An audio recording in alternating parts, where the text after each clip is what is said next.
क्या आपको पता है बंसी वट में आज भी कन्हैया की बांसुरी की धुन गूंजती है? क्या आपको पता है कि भारत में एक ऐसा पीपल का पेड़ मौजूद है जहाँ की समस्त पत्तियों में छेद पाए जाते हैं, चाहे वो नई हो चाहे वो पुरानी। तो जी हाँ, आज मैं आपको ऐसे ही कुछ तथ्य बताने जाऊंगी अपने इस चैनल तथ्य विद मेघना में, जो आपको शायद बहुत कुछ जानकारी दे या आपने कभी पहले सुने ना। तो आज मैं आपके साथ साझा करने वाली हूँ महाभारत कालीन 5000 साल पुराने वृक्ष, जिनमें छुपे हैं कई राज। भारतीय धार्मिक और सांस्कृतिक इतिहास का एक महत्वपूर्ण अध्याय महाभारत। उस समय भगवान श्री कृष्ण के मुख से निकली वाणी आज भी गीता के रूप में भारतीय समाज को धार्मिक और आध्यात्मिक बल दे रही है। बाराबंकी के किंतूर गांव में स्थापित परिजात का इतिहास माता कुंती और श्री कृष्ण की पटरानी सत्यभामा से जुड़ा हुआ है। पौराणिक कथाओं के अनुसार अज्ञातवास के दौरान पांडवों ने अपनी माता कुंती के साथ किंतूर के वन में ही निवास किया। निवास के दौरान ही पांडवों ने वन में महादेव के मंदिर की भी स्थापना की। इसलिए इस स्थान पर स्थापित भोलेनाथ के मंदिर का नाम कुंतेश्वर महादेव हो गया। कहा जाता है कि माता कुंती ने अपने पुत्रों से शिव की पूजा के लिए परिजात पुष्प लाने की बात कही। इस पर माँ की इच्छा पूरी करने के लिए अर्जुन स्वर्ग से परिजात के वृक्ष को लेकर आए और किंतूर में स्थापित किया।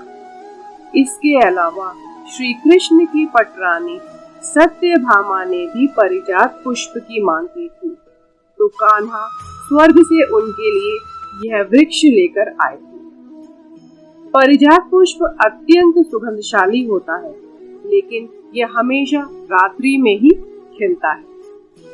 सुबह होते ही यह मुरझा जाता है। इस वृक्ष की आयु 1 से 5000 वर्ष के बीच मानी गई है। ऐसे ही है एक अक्षय वट, जो मोरना मुजफ्फरनगर में है। मुजफ्फरनगर के मोरना में स्थापित अक्षय वट की महत्ता का इतिहास ऋषि व्यास के पुत्र श्री शुकदेव मुनि महाराज से जुड़ा हुआ है। कथा मिलती है कि इसी स्थान पर और इसी वृक्ष के नीचे श्री शुकदेव जी ने हस्तिनापुर के तत्कालीन महाराजा परीक्षित को श्रीमद् भागवत गीता सुनाई। यह पाठ परीक्षित को ऋषि के गले में सांप डालने के बाद उनके पुत्र द्वारा मिला था। इसके मुताबिक तक्षक नाग के डसने से महाराजा परीक्षित की मृत्यु होनी थी। शुकदेव जी महाराज ने श्रीमद् भागवत कथा का श्रवण पान कराकर महाराज को शाप से मुक्ति दिलाकर मोक्ष की प्राप्ति कराई थी। जैसा कि इसके नाम से ही स्पष्ट है, अक्षय वट यानी कि इसका कभी क्षय ना हो। तो बता दें कि पतझड़ आने पर भी इस वृक्ष के पत्ते कभी सूखते नहीं। इसके अलावा इतने विशाल वृक्ष में किसी भी तरह की जटाएं नहीं। तो है ना ये अद्भुत बात। इसी प्रकार बंसीवट मथुरा में कन्हैया की बंसी आज तक गूंजती है। मथुरा में स्थापित बंसीवट की अपनी ही महिमा है। कथा मिलती है कि इसी वृक्ष के नीचे श्री कृष्ण अपनी गाय चराने के लिए आते थे। इसके अलावा श्री राधा रानी का श्रृंगार भी इसी वृक्ष के नीचे करते थे। मान्यता है कि आज भी इस वृक्ष से यदि कान लगाया जाए तो कन्हैया की बांसुरी की धुन सुनाई देती है। लेकिन इसके लिए आपका मन शांत और पूर्ण रूप से श्री कृष्ण को समर्पित होना चाहिए।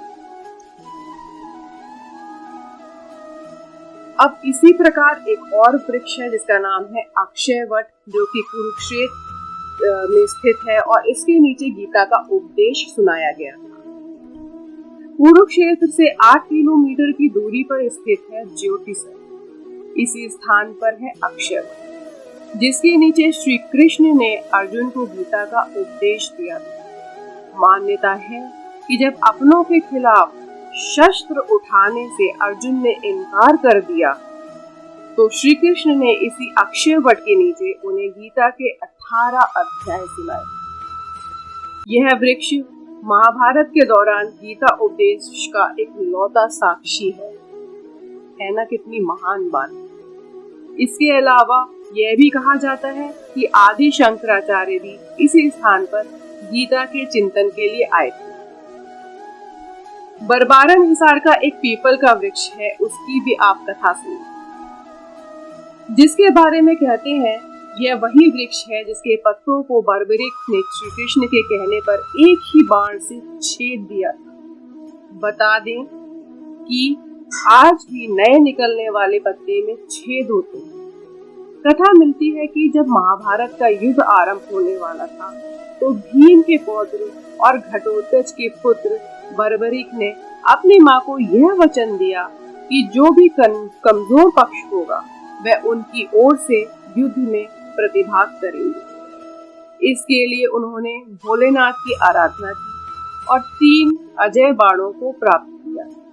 उधर श्री कृष्ण को इस बात का पता चला तो ब्राह्मण वेश में बर्बरीक के पास पहुंचे और उनका मखौल उड़ाया कि महज 3 बाण में आप महाभारत जैसा युद्ध कैसे जीत सकते हैं। तब बर्बरीक ने उन्हें अपने बाणों के बारे में बताया। बर्बरीक और कृष्ण का संवाद आगे बढ़ता है और श्री कृष्ण कहते हैं यदि उन बाण में अजय हैं तो आप वह पीपल के पत्तों में छेद करके दिखाएं। बर्बरीक ने बाण चलाया और सभी पत्तों में छेद हो गया, लेकिन एक पत्ता जो श्री कृष्ण के पीछे था वह बाकी रह गया। तो बाण उनके चरणों के चक्कर काटने लगा। इसके बाद श्री कृष्ण ने बर्बरीक से दान में उसका सिर मांग लिया। इस दान को सुनते ही वह समझ गया कि यह जो सामने है वह ब्राह्मण नहीं हो सकते। तो बर्बरीक ने उनसे पूछा, आप कौन हैं? और श्री कृष्ण ने उन्हें सब सच बताकर अपने विराट रूप के दर्शन कराए। इसके बाद बर्बरीक ने अपने सिर को दान तो कर दिया, लेकिन महाभारत युद्ध देखने की इच्छा जाहिर।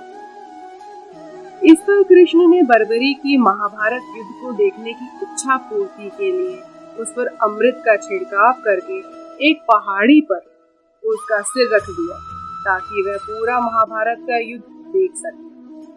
यह घटना जिस जगह पर हुई वह वर्तमान में हरियाणा के हिसार जिले में।